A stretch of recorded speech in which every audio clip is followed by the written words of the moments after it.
Merci. Merci beaucoup. Et nous allons à présent inviter son Excellence, M. Bassirou Diomaye Diakhar Faye, à prononcer son discours officiel qui lance le référentiel, sa mise en œuvre. Merci donc de rester attentif au discours de son Excellence. Monsieur le Premier ministre, Mesdames, Messieurs les ministres et secrétaires d'État, Excellences, Mesdames, Messieurs les ambassadeurs et représentants du corps diplomatique, Mesdames, Messieurs les partenaires techniques et financiers, honorables élus territoriaux, notabilités religieuses et coutumières, Mesdames, Messieurs les représentants du secteur privé, de la société civile, des organisations d'agriculteurs, d'éleveurs, de pêcheurs, d'artisans, Mesdames, Messieurs les représentants des femmes et des jeunes, honorables représentants des forces vives de la nation, honorables invités en vos rangs et titres, mes chers compatriotes. Je voudrais avant tout propos exprimer ma compassion. Ce choix sans précédent a consacré une volonté collective de rompre de haute lutte avec des pratiques d'un autre temps. Il a également consacré un projet politique inédit qui trouve sa source dans les valeurs séculaires de notre nation, bâties sur l'honneur et la dignité.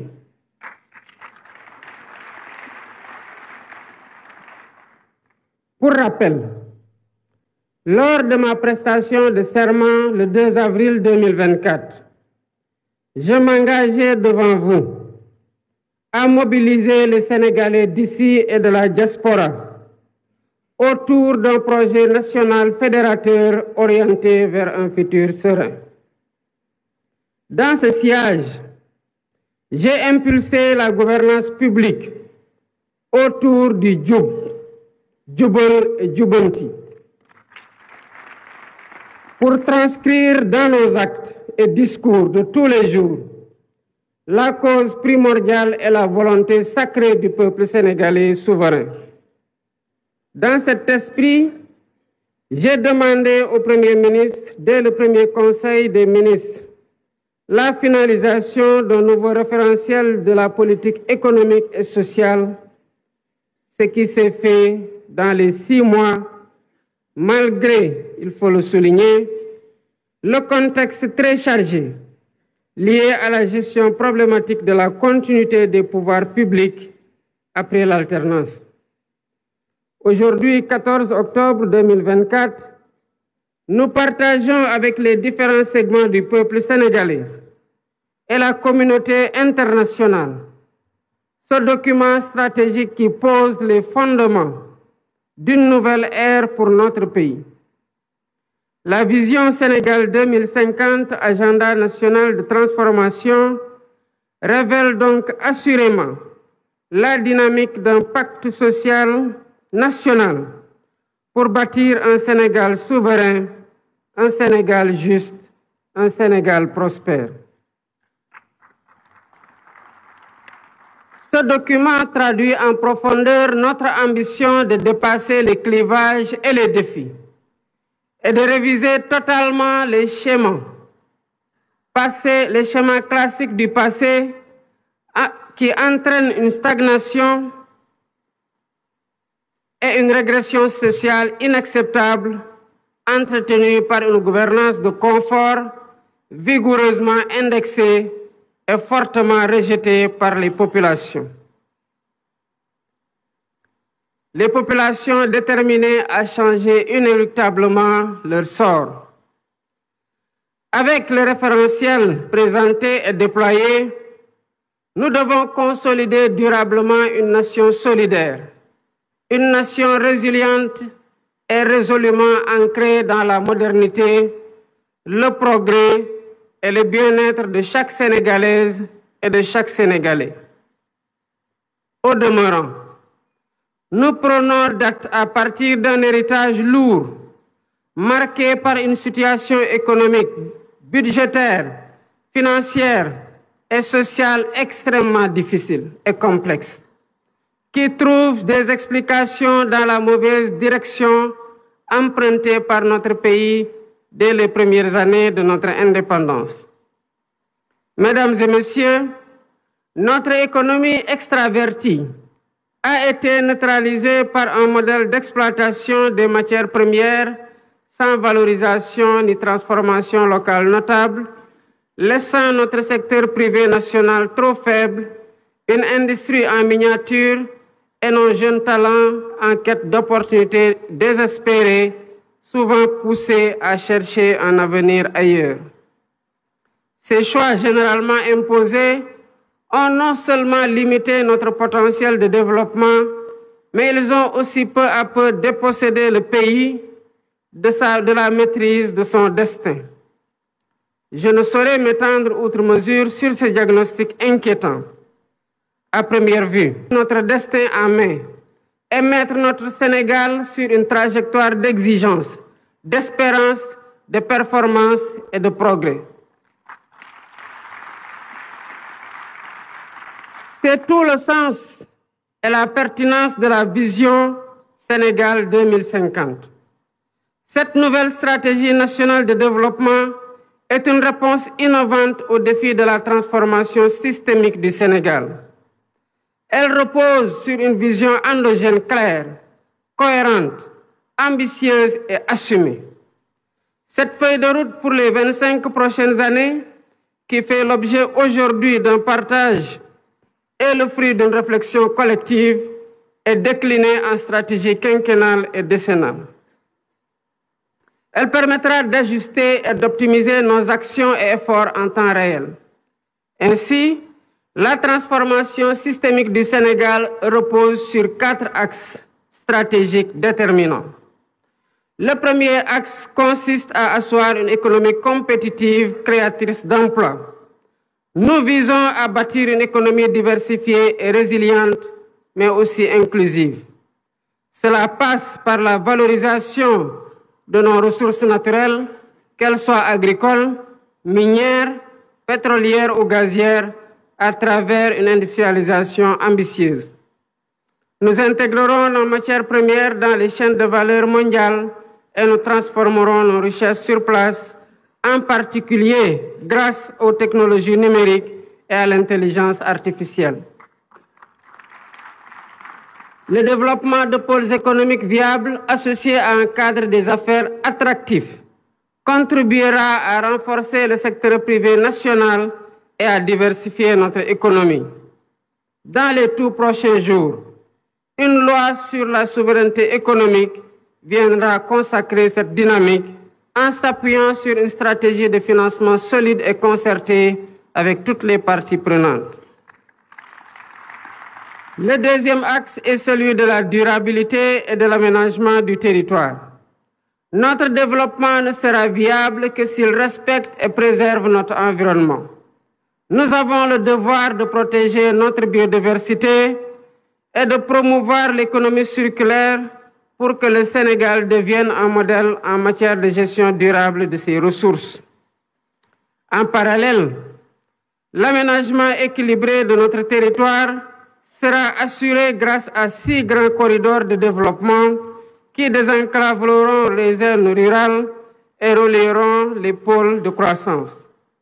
Nous veillerons à offrir à tous un accès équitable aux infrastructures essentielles, en particulier dans les régions les plus reculées.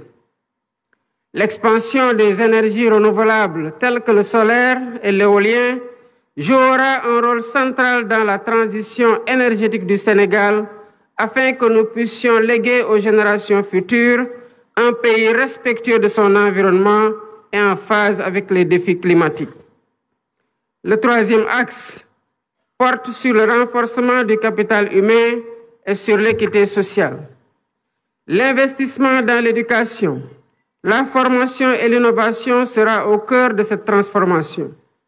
Nous mettrons en place une politique éducative de qualité pour tous, ainsi que des réformes visant à offrir à chaque Sénégalaise et à chaque Sénégalais des opportunités égales, quel que soit son lieu de résidence.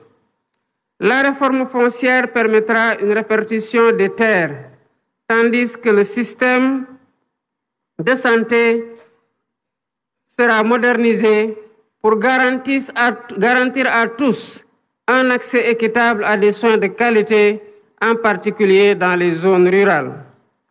En outre, un système national d'assurance maladie sera instauré pour protéger chaque citoyen des aléas économiques et sociaux, réduisant ainsi les inégalités.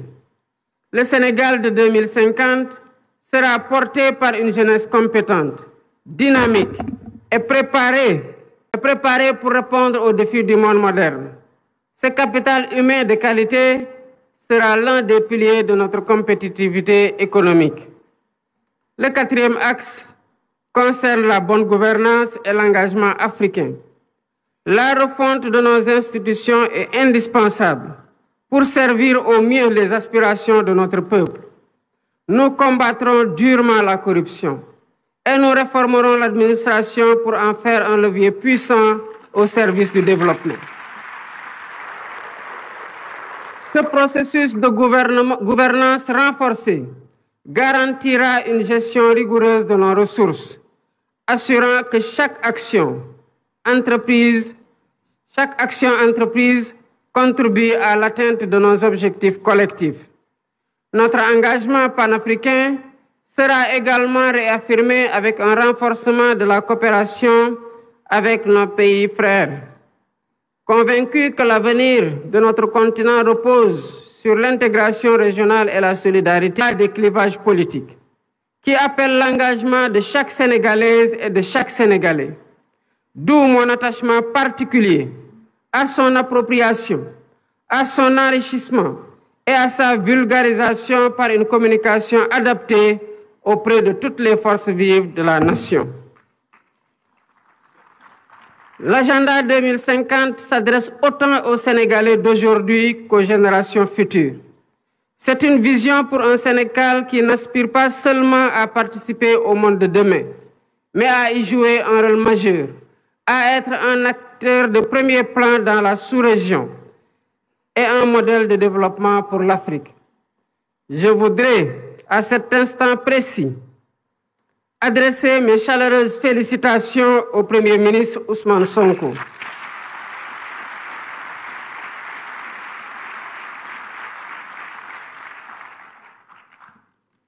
Il a mené de main de maître avec l'ensemble du gouvernement, les services de l'État et les experts nationaux du public et du privé associés ce travail de conception exceptionnel d'une rare pertinence qui démontre la qualité du capital humain national. Mes chers compatriotes, notre volonté ne pourra être complète que si nous avons les moyens de notre autonomie économique, monétaire, énergétique, alimentaire, mais aussi sociale et culturelle. Le chemin que nous empruntons est exigeant, mais il est le seul à même de garantir notre succès durable.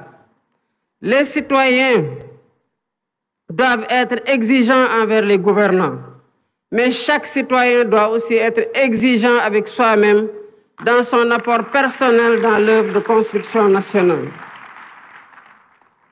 C'est ainsi qu'ensemble, comme un seul peuple, poursuivant le même but et animés de la même foi en notre progrès, nous construirons un Sénégal plus fort, un Sénégal plus juste, un Sénégal plus prospère.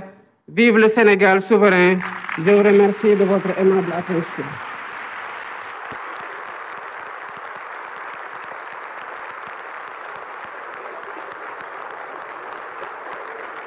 Vous venez de le voir sur ces images, le chef de l'État, Bassirou